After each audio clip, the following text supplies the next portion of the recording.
Olá, olá, seja muito bem-vindo, bem-vinda ao Zencast, o podcast do Zen Club. A partir de agora, você já sabe, nós traremos informações e sempre convidados muito especiais para você ter mais referências para pensar melhor, escolher e, quem sabe, viver melhor. A nossa convidada de hoje é a Karina Fukumitsu, para falarmos sobre Setembro Amarelo, prevenção e pós-venção do suicídio. Bem-vinda, Karina. Muito obrigada, Isabela. É uma honra estar com você, com todos que estão nos acompanhando. Uma grande honra. Karina, eu pronunciei seu sobrenome corretamente? Fukumitsu? Perfeito. Kajima Fukumitsu. Perfeito. Pronto. Vejam, vocês que estão nos ouvindo, vocês podem pensar, mas ela não podia ter perguntado isso antes? Poderia. E é com comunicação que a gente já começa esse nosso episódio. Estou usando aqui, Karina, a questão da pronúncia do seu sobrenome como um exemplo bem simples de como a comunicação com clareza ela pode evitar desencontros, desentendimentos que vão levar a sofrimentos intensos, não é? E você sabe, Isabela, isso também até me emociona, porque quando você me valida ou pergunta se a pronúncia do meu sobrenome está correta, é uma forma de você me validar existencialmente. E na área que eu trabalho também, é muito importante que a gente valide a existência que existe na pessoa. É como se eu falasse assim, é até redundância falar a existência que existe na pessoa, porque eu tenho acompanhado pessoas que eu intitulei um processo que são impactadas pelo processo de morrência, que é um definhar existencial. Elas não se apropriam da validação da própria existência, do nome, do sobrenome, o que dirá de toda a vida que existe nelas.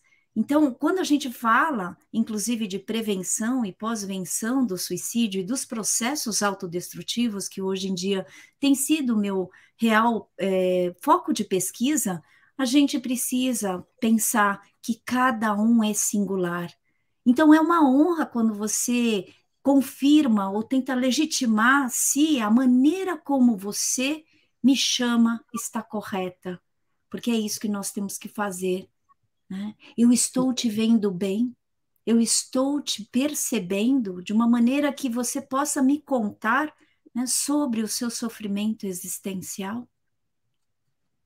É isso, Karina. E para quem está nos acompanhando em áudio e vídeo pelas redes sociais, ou só em áudio pelas plataformas de podcast, preferi já trazer esse exemplo bem simples.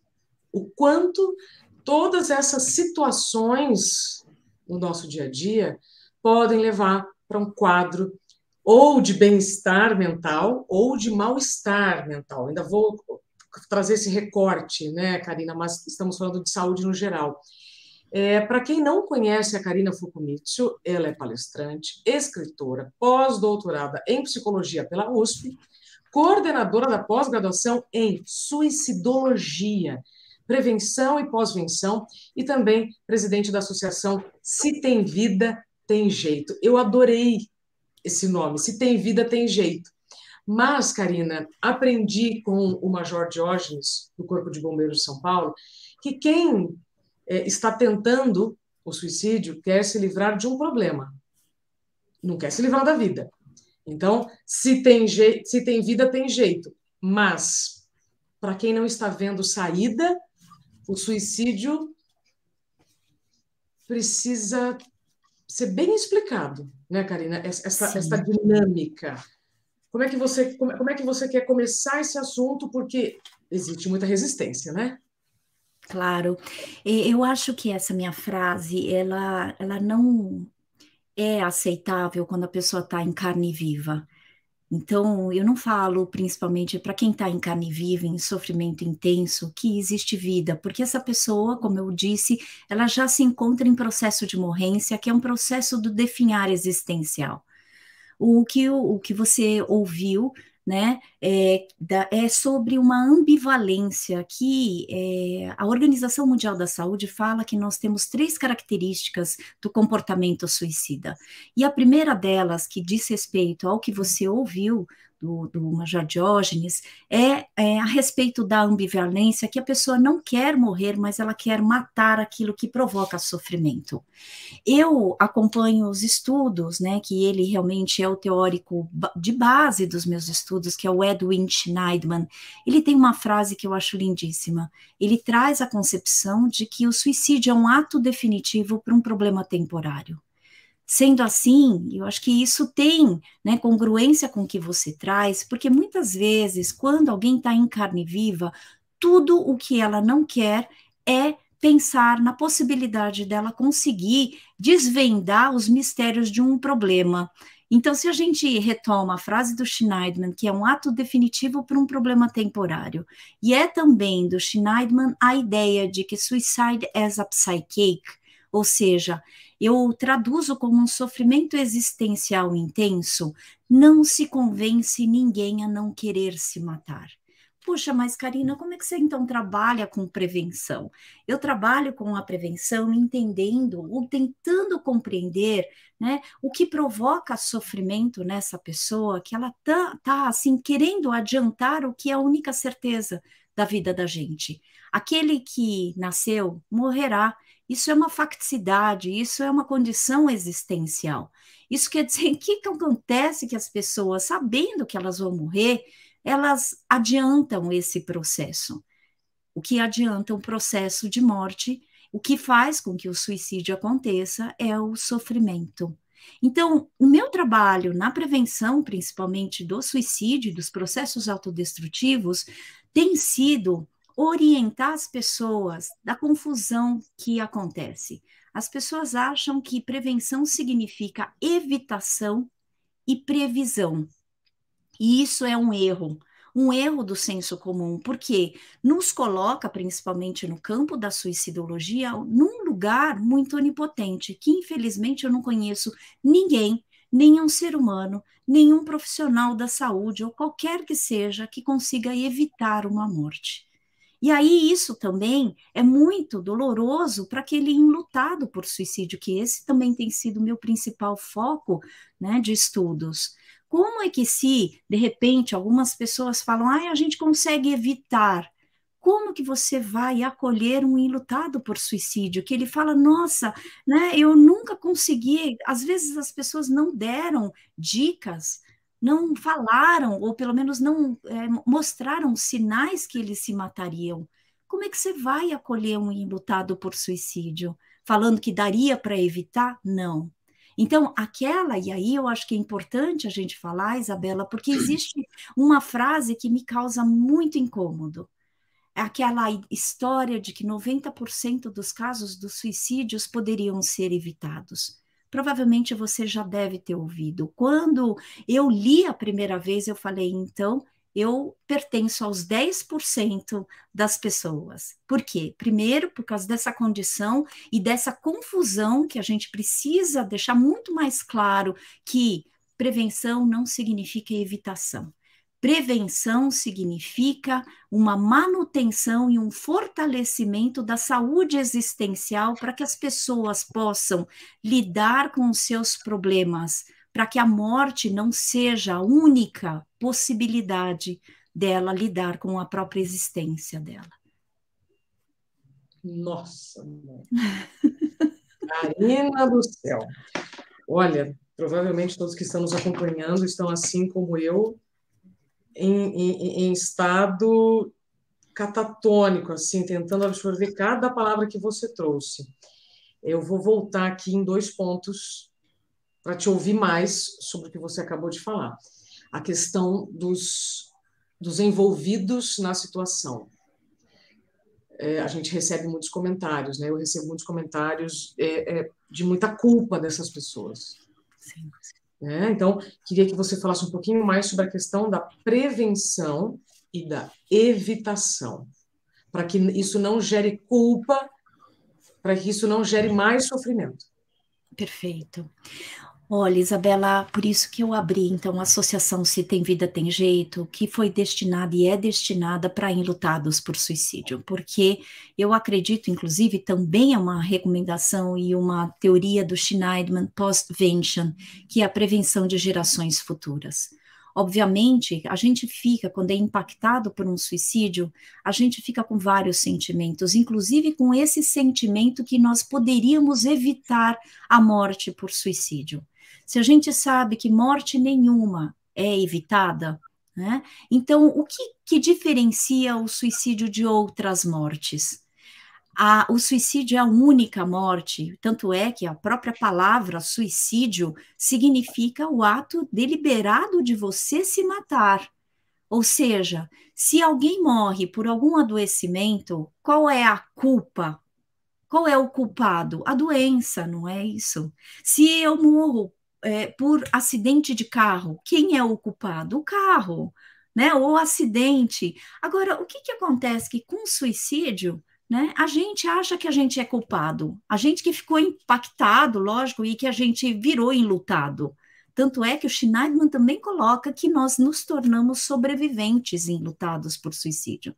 Todo aquele que é impactado começa como se fosse uma guerra, tanto é que ele traz essa ideia do survivor, né? Então, quando você começa a entender como é que é você que não escolheu a morte do outro, você começa a viver aquilo que a gente chama de culpa.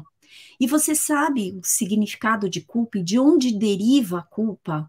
Não? Culpa deriva de uma palavra alemã que significa dívida. Isso faz parte do ser humano, tá?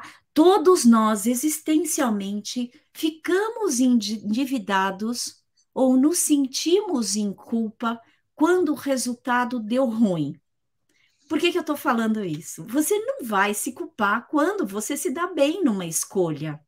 Então, por exemplo, se eu falo assim, nossa, Isabela, que coisa mais linda que você fez por mim, né? Me perguntando se estava correta a forma de pronunciar o meu sobrenome.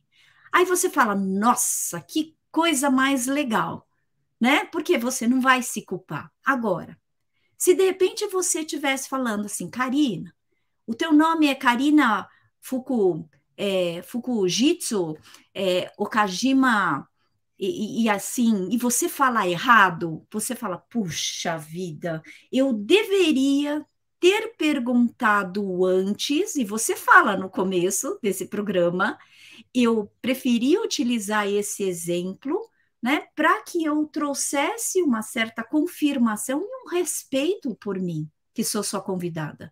Veja bem, você se culparia se você tivesse feito e falado errado o meu sobrenome, correto? Aí começa uma história de se eu tivesse perguntado, eu deveria, eu faria. Esta é a dívida.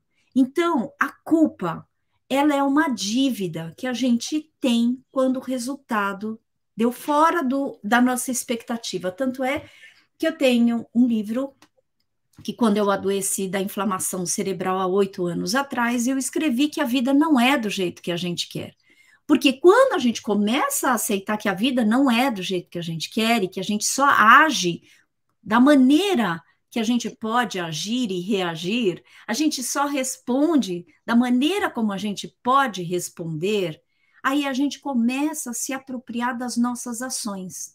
Qual seria o antídoto da culpa? A gente falar, essa foi a única resposta que eu pude dar naquele momento. Mas aí voltando então para a história da prevenção / evitação e culpa. Quando a gente lida com a culpa, é óbvio que ninguém pediu para viver um suicídio daquele que a gente amava. E o que é a culpa, então? A culpa é como se fosse uma ruminação. Você viu que a gente culpa mais como uma percepção que a gente poderia, ou seja, uma imaginação de que a gente poderia ter mudado o desfecho da situação. E você viu que é só na nossa cabeça que a gente fica? Bom, eu adoro uma das frases do Avicena, que é um médico persa, que fala que a imaginação é metade da doença.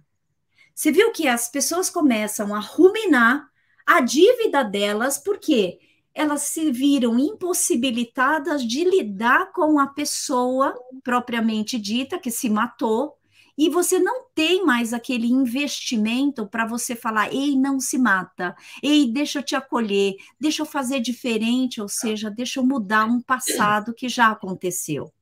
Aí, então, para que serve a culpa? Para a gente retroalimentar a nossa potência.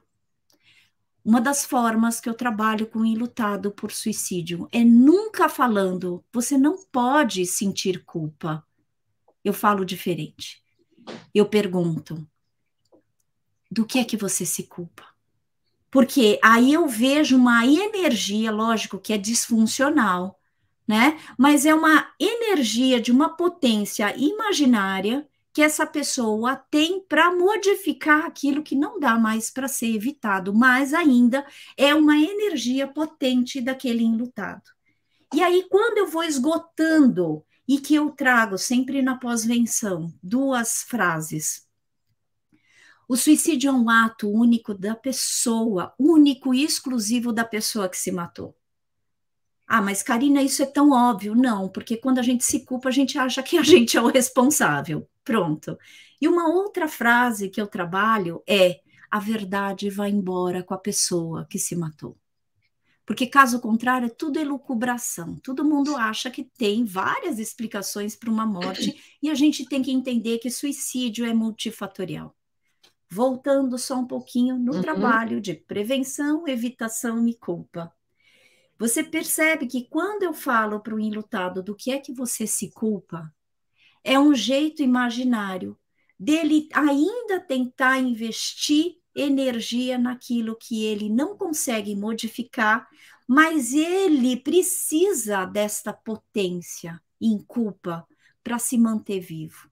E aí, então, eu me lembro de uma crônica do Rubem Alves, que eu vou pegar só um trechinho. Sim.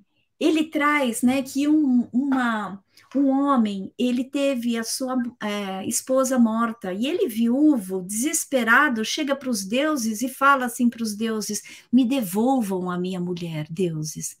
Aí os deuses falam: contra a morte a gente não pode fazer nada, mas a gente tem uma solução. A gente vai fazer com que você esqueça da sua mulher e de tudo que você viveu com ela. Ele para, ele faz assim: não, tudo menos isso. E aí, então, eles perguntam, mas por quê? Aí ele responde: porque é a partir do meu sofrimento que eu mantenho a minha esposa viva dentro de mim. Vamos agora, então, fazer uma transformação da palavra sofrimento em culpa. É a partir da culpa que a gente mantém o enlutado durante muito tempo vivo dentro da gente. E aí eu vou fazendo um trabalho de ressignificação, e aí então eu coloco uma outra característica do comportamento suicida: pensamento enrijecido. E eu começo a trabalhar. Você se lembra de que essa pessoa só queria do jeito dela, que as coisas fossem do jeito dela. Ela pensava tudo ou nada, ela não tinha flexibilidade, coisa que a gente precisa para a nossa saúde existencial. Né? A gente precisa se tornar flexível, né? Para que a gente possa, inclusive, lidar com as dificuldades da gente. Porque quando a gente tem o pensamento enrijecido, começa a aparecer um outro termo que o Schneidman traz, que é o tunnel vision, que a morte começa a ser muito mais interessante que a vida. Por isso que não dá para entrar, se tem vida, tem jeito, é só quando formar casquinha e a gente começar a entender que aquilo que nos aconteceu não foi em vão, e aí você começa a ter uma esperança. Então, nesse sentido, eu acho que é importante a gente respeitar as pessoas que se culpam, né? Porque é a mesma coisa que eu falar: Isabela, não pensa no vermelho. O que você pensou? Provavelmente no vermelho. Então, a ideia é que a gente possa, né, cuidar desses sentimentos que, quando a gente lida com sofrimento existencial, a gente está falando de sofrimentos que entram numa montanha-russa. Uma montanha-russa que tanto aquele que está vivendo o sofrimento, que quer se matar, quanto o enlutado, ele entrou no primeiro carrinho sem ser pedido, né, sem ser chamado, sem ser perguntado, e ele entra, né? E isso é uma aventura danada, é uma travessia difícil. Ô, Karina, é possível manter uma pessoa viva sem ser pela culpa. Entendi isso da sua frase. Né? Não, não é pela culpa que eu mantenho uma memória viva, vamos dizer, uma memória viva. Né? Então, sem culpa, eu posso viver os sentimentos sem culpa, certo? É, a gente pode se apropriar dos nossos sentimentos e emoções. E aí a culpa é uma dessas emoções que fazem com que a gente imagine que a gente pode mudar o desfecho das situações. Quer Pronto. dizer, a gente pode se apropriar das nossas emoções, sim. Então, eu costumo falar, você está triste? Se você permitir o teu choro, a tua tristeza, você está com raiva, se você permitir que tudo isso aconteça, principalmente a raiva, né? Porque a gente fala muito de processo autodestrutivo, precisa vir muita raiva para fora, porque quando eu falo isso, eu tenho uma premissa que eu falo que quem não explode em adoecimentos, em processos autodestrutivos, implode em suicídio. Quer dizer, tudo aquilo que você deixou de colocar, de comunicar, e eu costumo acreditar que os processos autodestrutivos são atos de comunicação de dores sentidas e não consentidas. Então, quando você fala assim, a gente pode se emocionar, a gente pode sentir sem culpa, sem essa castração e essa censura, de que sim, a gente pode sentir, a gente pode dar hospitalidade para aquilo que a gente não está habituado. Hoje em dia, a gente não tem permissão para a gente sentir, né? Hoje em dia eu vejo assim um atropelamento dos sentimentos e das emoções que eu comecei a desenvolver a ideia, inclusive eu trabalho bastante com pós-venção em escolas, né, em empresas, que eu começo a trazer a ideia da gente entender que as emoções são visitantes, elas não são os nossos paradeiros. E a gente tem medo, sabe, de sentir, não sente raiva, porque quando você fala assim, eu tô com tristeza, né? Aí as pessoas querem te tirar desse buraco, né? Aí, porque eu tô Não, com assim, raiva. Aí as pessoas falam, não, você tem que perdoar, né? Aí eu falei assim, eu encontrei uma forma muito bacana de trabalhar, eu estou em luto. Porque como ninguém, muitas vezes as pessoas não trabalham com luto, não sabe o que falar.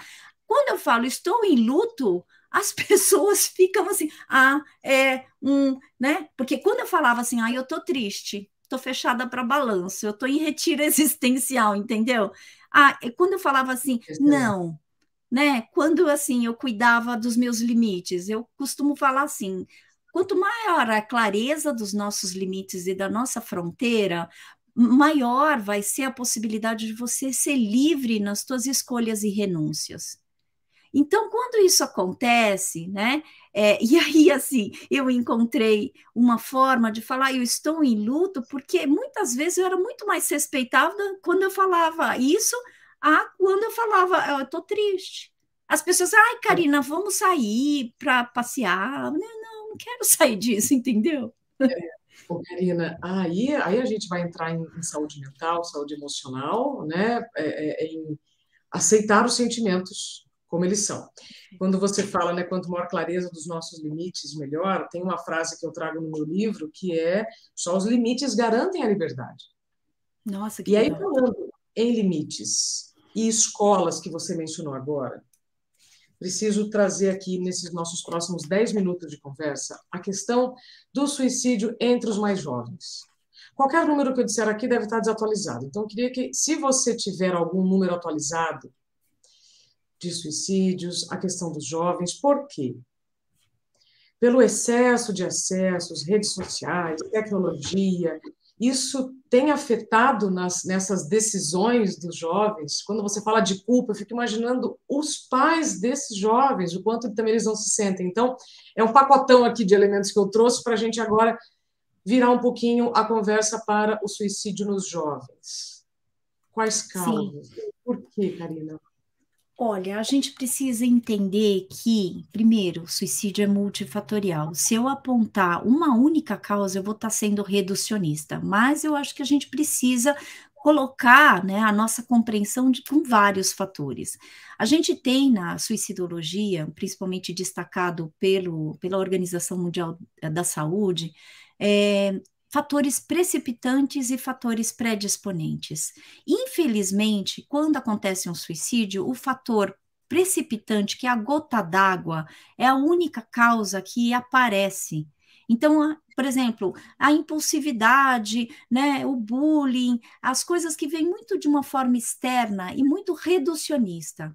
Mas a gente precisa entender que, assim, sempre tem os fatores predisponentes, que são um contexto que faz com que esse suicídio possa ser configurado como um processo de morrência, cujo ápice é o suicídio.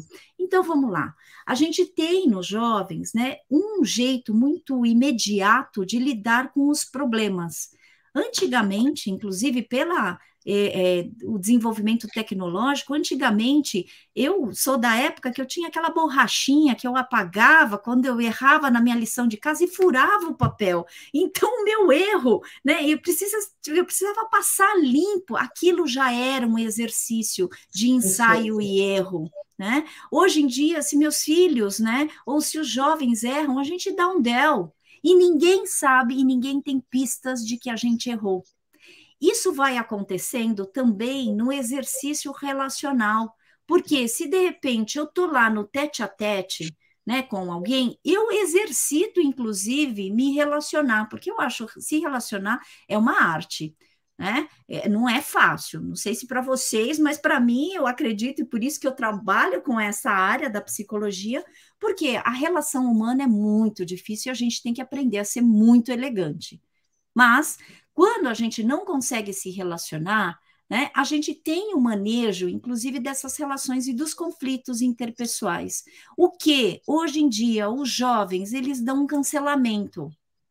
Veja bem, eu bloqueio aquele que me incomoda. Então, perceba que tudo isso vai acontecendo no emaranhado, porque a gente tem uma rede de fatores de risco que começam a se constituir. Fora, existiu 2 anos, ou pelo menos 2 anos e meio, um tempo muito forte aí, de uma educação que aconteceu aqui, ó, via virtual. Então, aquele tete a tete, todo o manejo desta relação, toda a exposição também começou, né, a ser mascarada pelas câmeras, porque de repente, se eu estava incomodada ou se alguém estava emocionado, a gente nunca ia saber porque essa pessoa desligava a câmera.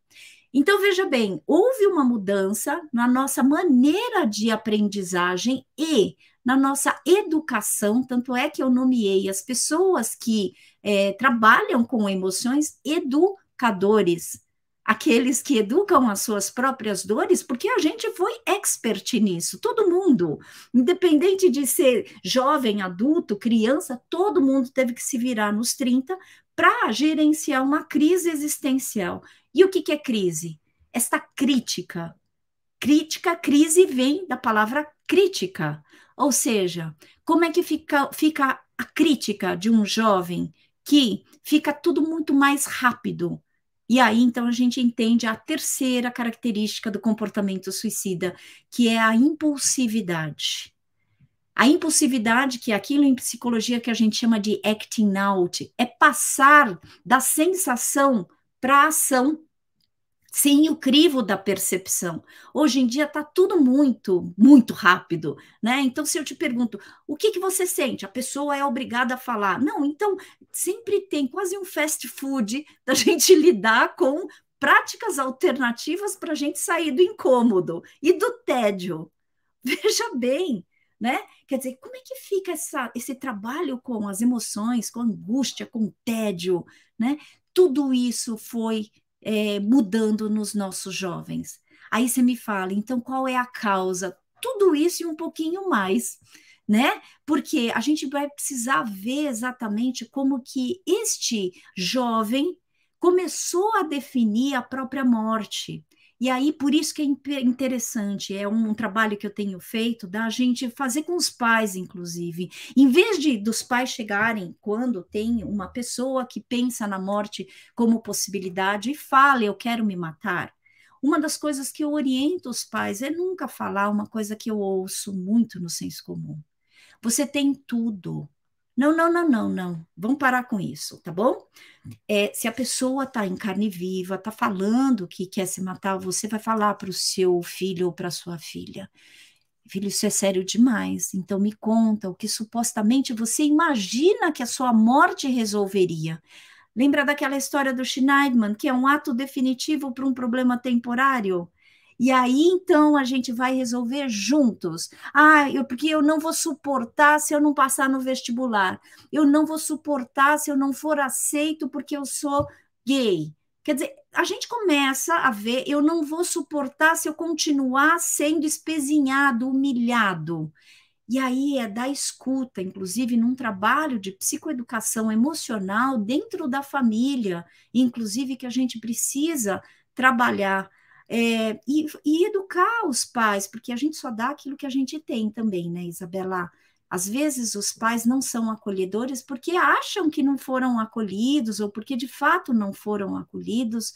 Então a gente começa a fazer um trabalho de, olha, né? Como é que foi a criança que você foi, inclusive, para você não ser tão enrijecido assim, para dar escuta?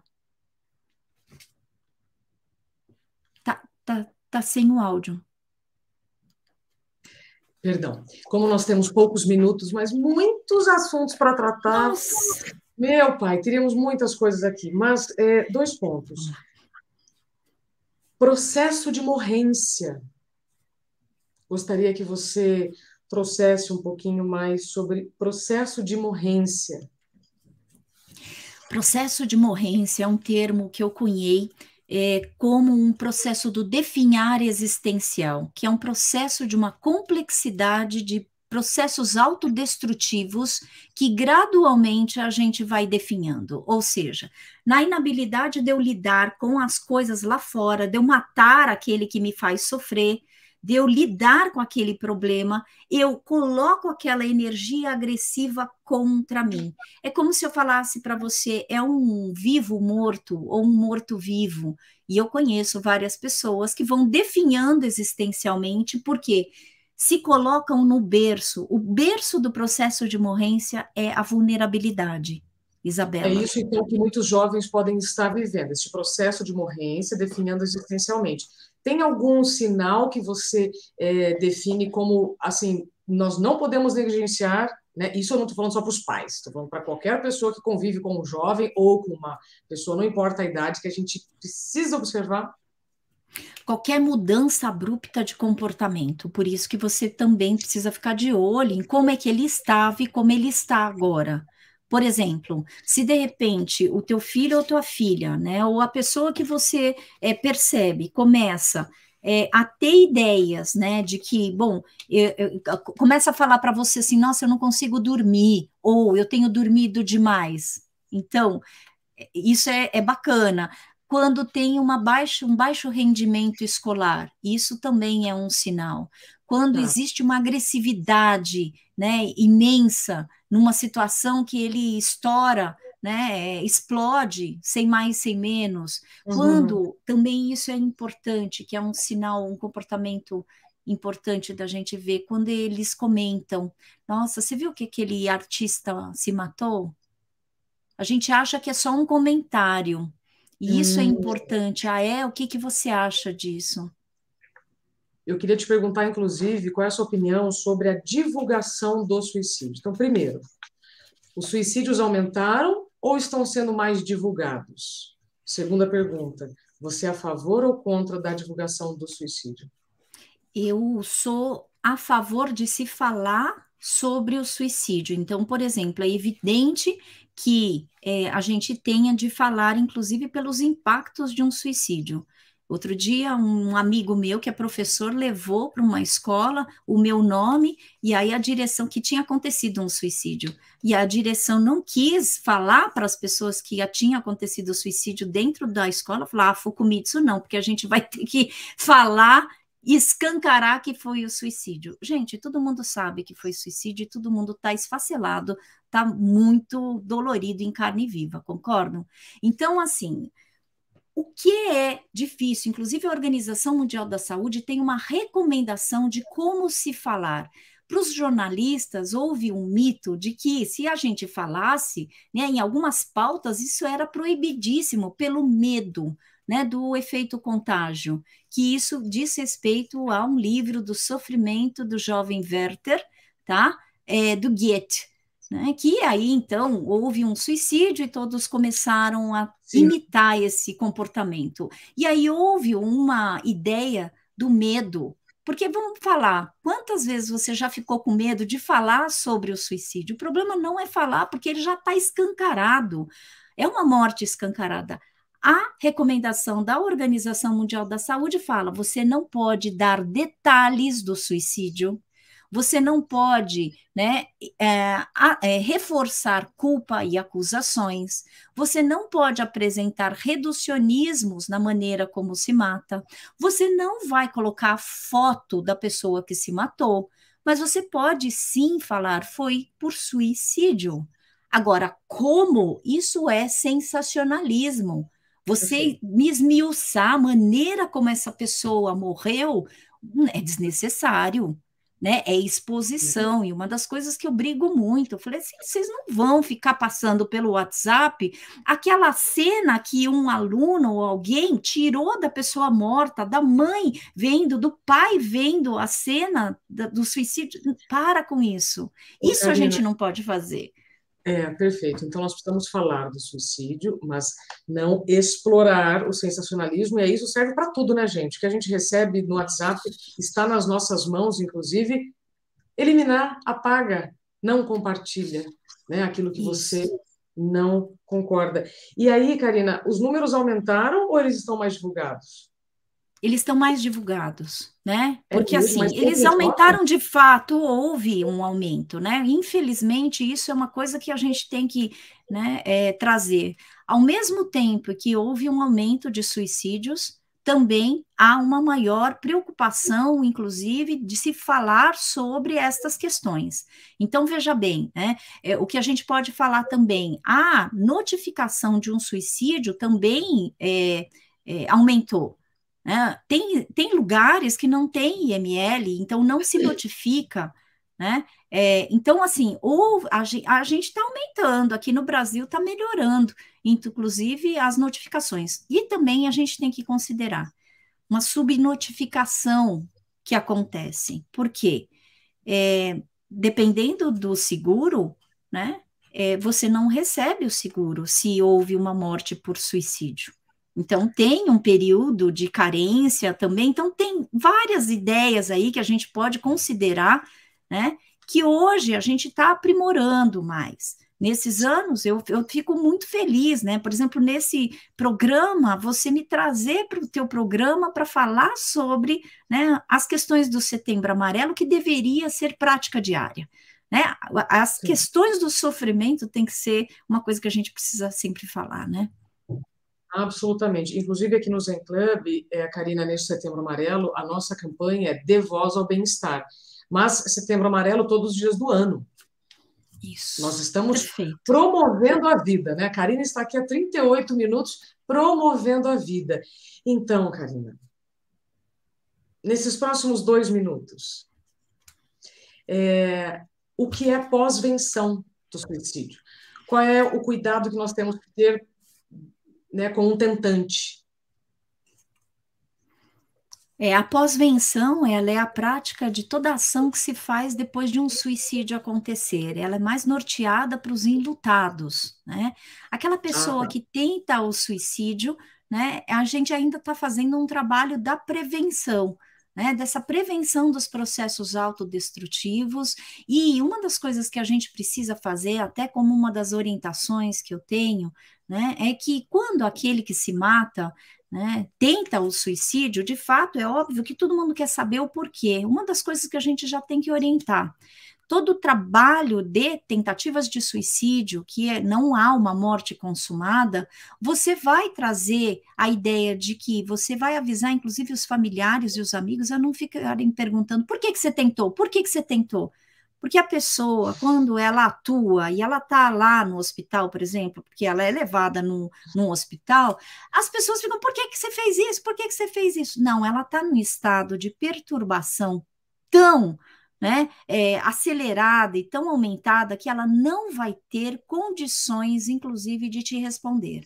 Isso fica para um segundo momento e que essa pessoa precisa ser encaminhada para um tratamento e para um trabalho de ressignificação de percepções, porque ela viu que aquela morte poderia ser a resposta para aquele sofrimento.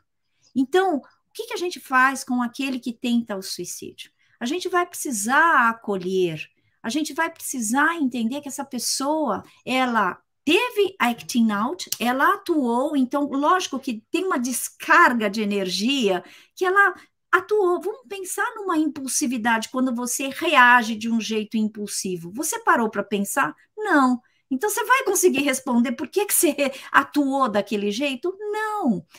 Como é que a gente faz? Com muito cuidado, porque as pessoas que voltam, inclusive, depois de uma tentativa de suicídio, depois da internação, porque, obviamente, inicialmente, a nossa proposta é, né, retomar e garantir que essa pessoa tenha os seus sinais vitais garantidos, e depois a gente vai fazer uma ressignificação e um tratamento.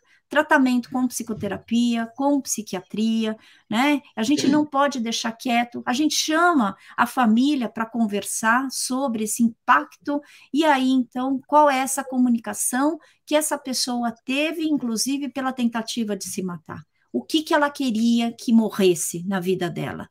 E muitas vezes eu acompanho pessoas, inclusive, que voltam, né? Que eu falo, ressurgem das cinzas e falam para mim, viu, Karina?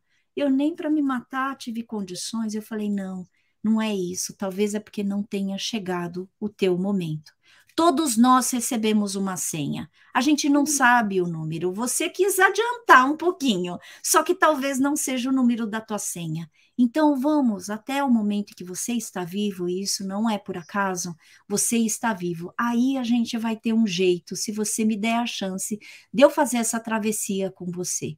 Eu não quero te convencer a não se matar, mas nós vamos juntos garantir ou pelo menos buscar aquilo que você fala que falta de sentido. Então, vamos buscar mais sentidos para fazer com que você viva um processo não de suportar a vida, mas de acolher a sua vida e a tua existência até a hora da sua morte chegar.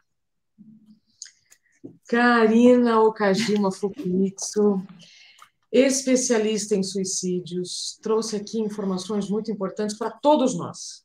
Né? Para quem está vivo, essas informações são essenciais. Você comentou agora há pouco de um livro seu.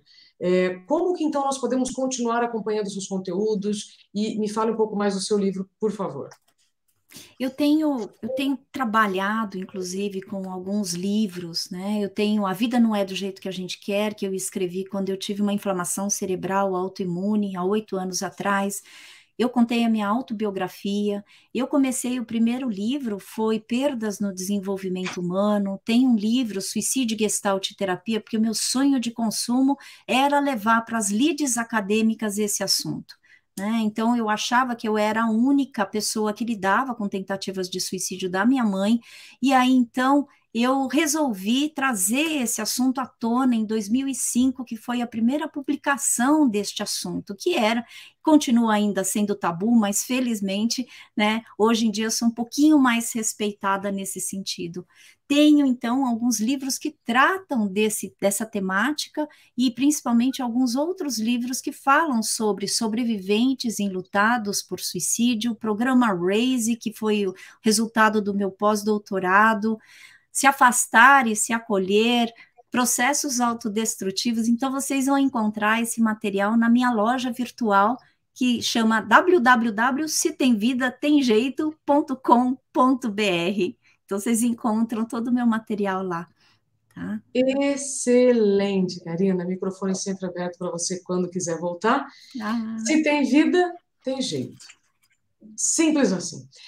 Não tão simples como nós gostaríamos, mas sim, nós precisamos fazer esse turismo interno para achar as respostas, as saídas, né, que ainda não estamos encontrando. Karina, obrigada mais uma vez. nossa, gratidão, Isabela. Você me fez me sentir muito, muito acolhida. Isso é muito importante. Que bom, Karina, obrigada. E a todos vocês que nos acompanharam até aqui, obrigada pelo seu tempo e confiança. Até o próximo Zencast, o podcast do Zenclub.